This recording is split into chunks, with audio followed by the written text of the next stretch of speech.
OK/X/. I need to talk to you about something and tell my story. I'm telling you right now, don't expect any sort of satisfying conclusion, barring a major breakthrough.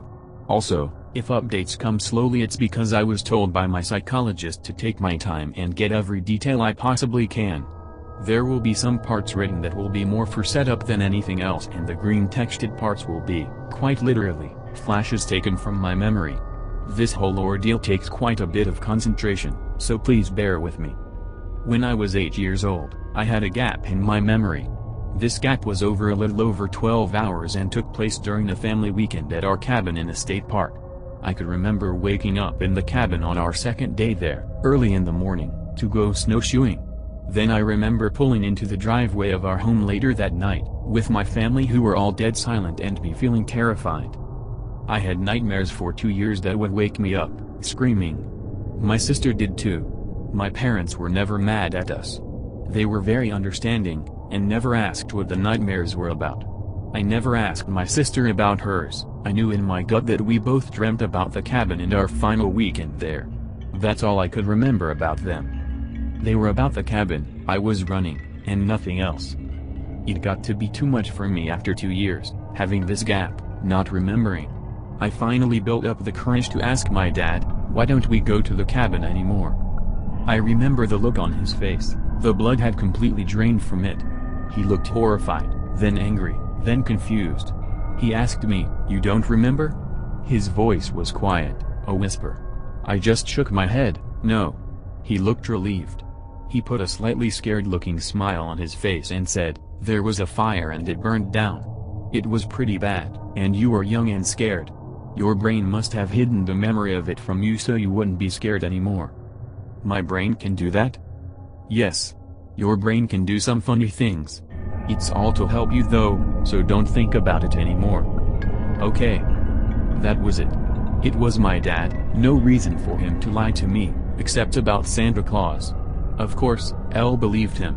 And I would have gone on believing him if I didn't overhear him that night. I had a TV in my room and a bedtime of 9 p.m. at the time.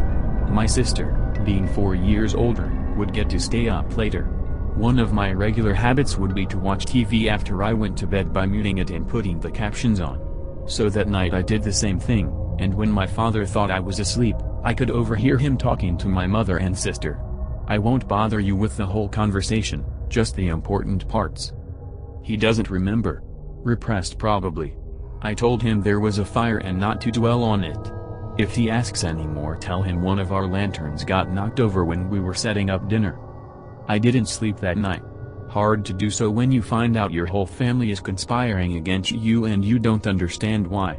And at 10 years old, I was too damn afraid to confront them again. The years went by. I did my best to forget that my family was lying to me. I really was too afraid to know what happened. The nightmares kept up, but I got better at dealing with them. I stopped waking up screaming by the time I turned 11. The year I entered high school, my grandma had a stroke and my mom retired to take care of her, state trooper for 20 years. My dad was one as well and retired at 28 years. Their careers are somewhat relevant later. I started falling into depression around then. Actively thinking about killing myself. I didn't know why, I just didn't want to keep going. My parents had guns, I knew where they were, quick and painless.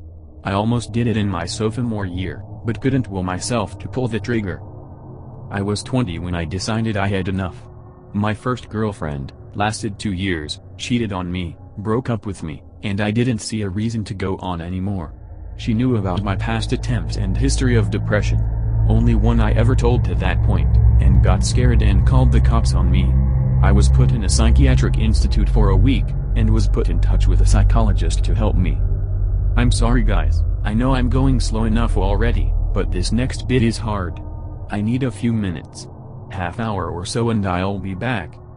By the time I met with my psychologist, I knew I wasn't a danger to myself anymore.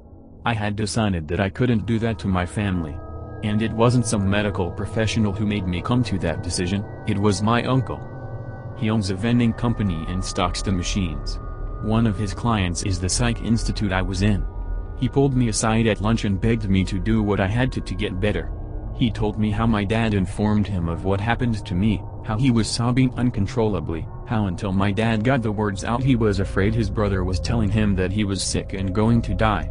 That got to me. Not particularly relevant, but it's one of the most important moments in my life and helps show why I made some of the decisions I made after. So I looked forward to seeing a psychologist. I wanted to figure out my problems and get better so I would never even think of putting my family through that again. Doc was really nice, and I opened up to him immediately. We just sort of hit it off really well. Maybe it was my eagerness, maybe it was because I felt like he genuinely wanted to help. Probably both. For 7 sessions, 1 a week for 7 weeks, I talked about my life and childhood and everything and anything I thought might be relevant and even the stuff I didn't think was. I answered his questions as best as I could, and he sat and listened to me. It was on the 8th week that we finally touched on my dreams, and the blocked memory of the cabin.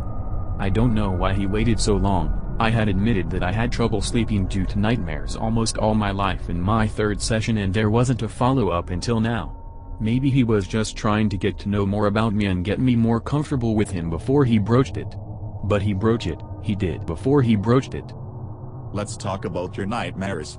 You told me you've had them consistently since you were young. What are they about? I can't remember them ever.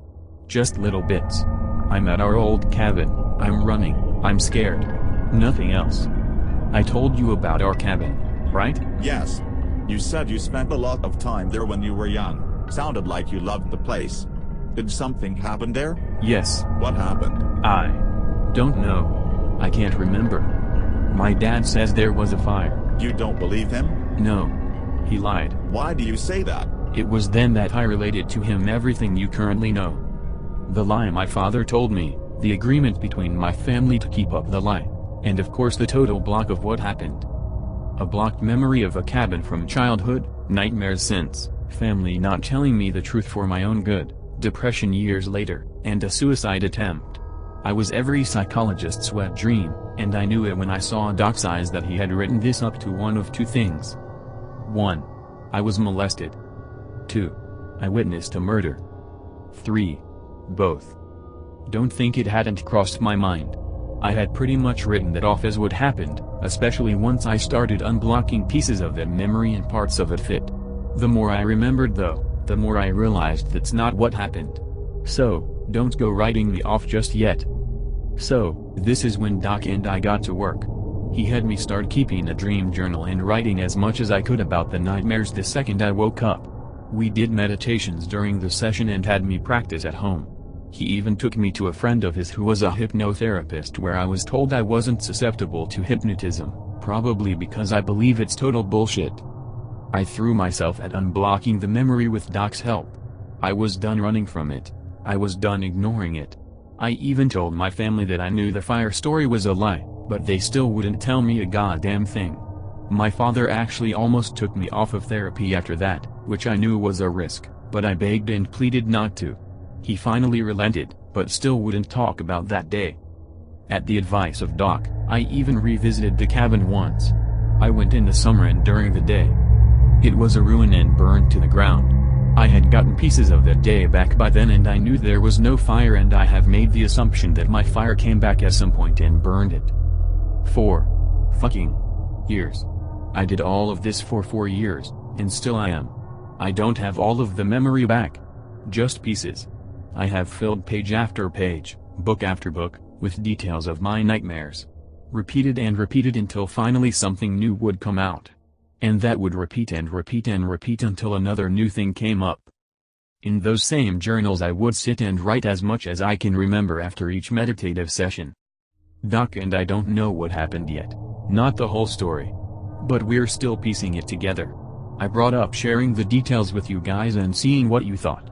He was initially against it because he didn't want your judgments and theories to cloud over my memories. After a while though, he agreed to it on the condition that I don't jump on whatever you guys say. I reassured him that I have done too much work to buy into whatever explanation a group of anonymous people come up with. So here it goes. Everything I remember. As accurately as I possibly can. Morning. Wake up. Parents asleep on the bed, sister in sleeping bag next to me. Pull my snowsuit and snowshoes on. Go outside for a walk through woods. Sun shining bright off the pure white snow. Get walking. Clean smell, crisp cold air, crunching of snow beneath my feet. Stick to trail. Not too far. Reach tree with blue marker nailed into it, go off trail to the right. Copse of trees, little snow fort sister and I built. Go inside snow fort. Add little things to it. Fridge and storage areas. Make beds a little nicer and smoother. Good work. Start making snowballs to pelt my sister with. Feel the cold snow between my now ungloved fingers. Carefully craft the perfect snow spheres. Wrong. Something feels wrong. That smell. Rotting animal? Snow crunch. Think sister. Snow crunch again. Noise not coming from direction of trail or cabin. Crunch. Smell gets worse. Dead silent. No animals. Nothing. Smell. Crunch. Crawl out of snow fort. Crunch. Silence. Laugh, not me. Not laugh, but sounds like laugh. Can't breathe. Smell. Crunch. Behind me. Turn. Laugh, not laugh, not me. Paralyzed. Horror, can't see it, right in front of me, don't want to see it. Blank. Blank. Blank. Running. Branches hitting me, cutting cheek. Fingers ice cold. Numb. Crunch, laugh, not me, smell. Behind me. Scream. Running. Cabin. Crying, screaming, running. Cabin door open. Parents run out, sister too. Grab me, hold me. What's wrong, what's wrong, what's wrong? Can't talk. Crying. Laugh, not laugh, behind me, crunch, crunch, crunch. Parents, sister, look up scream. Blank. Blank. Screaming. Yelling. Inside cabin now. Two laughs, not laughs, outside. Bang on door. Bang. Bang. Smell. Laugh. Not laugh. Screaming. Parents, guns. Click, click. Safety's off? Dad, fuck what fuck getaway warning shoot you fuck fuck. Mom, deer's shouting, can't hear. Sister, screaming. Me, numb numb. Laugh not laugh. Smell. Banging. Blank blank blank. Outside, running. Gunshots, bang bang bang. Screaming not us. Gunpowder smell. Bad smell. Angry screaming not us. Car door open. In car. Driving away fast. Parents sister me, screaming crying yelling. Me not want to look, must look. See cabin. One figure. Person, not person. Was two figures. Two persons not persons. One gone gunshots. Driving. Me paralyzed. Smell less. Angry screaming less not us. Blank. Blank. Blank. Home driveway night. Scared. So that's my story /x/. From what I can tell there was one at first, then another must have shown up either before or after we made it to the cabin. I think my parents managed to kill one of them, or at least seriously injured it, since I only saw one when we were driving away and it sounded angry. I can't remember what they looked like exactly, other than they looked like people, but weren't. The exact features are lost in the blanks. They weren't people. I know that. If we were attacked by people, my parents wouldn't have been so goddamn scared. And there were both very distinguished and respectable police officers who retired with the respect of everyone they worked with. If someone attacked us, they would have reported it. Even if they killed one of them, it was self-defense. I don't know what the fuck they were, I'm still trying to remember, but I don't know if I ever will.